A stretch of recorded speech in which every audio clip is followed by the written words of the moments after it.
সাভারে বৈষম্য বিরোধী ছাত্র হত্যার মামলাসহ বিভিন্ন মামলার আসামিকে গ্রেফতার করেছে পুলিশ। রাতে সাভারের বিভিন্ন এলাকায় অভিযান পরিচালনা করে তাদেরকে গ্রেফতার করে পুলিশ। বিস্তারিত থাকছে স্টাফ রিপোর্টার বাবুল আহমেদের প্রতিবেদনে। পুলিশ জানায়, সাভারে বৈষম্য বিরোধী ছাত্র জনতা হত্যা মামলার আসামি সাভার সদর ইউনিয়ন আওয়ামী লীগ নেতা মনিরকে রাতে সাভার বাজার বাসস্ট্যান্ড থেকে গ্রেফতার করা হয়। অপরদিকে ছাত্র জনতা হত্যা মামলার আসামি সাভার উপজেলা আওয়ামী যুবলীগের সদস্য কিয়ামুদ্দিনকে গ্রেফতার করেছে পুলিশ।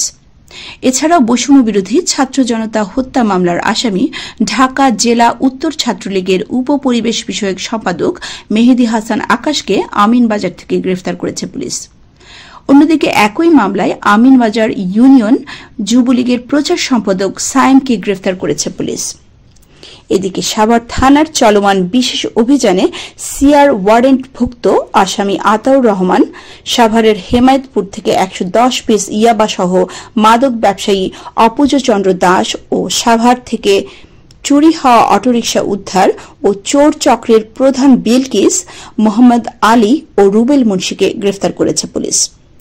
সাভার মডেল থানার পরিদর্শক ওসি জুয়েল মিয়া বলেন, সকালে রিমান্ড চেয়ে তাদেরকে আদালতে পাঠানো হয়েছে।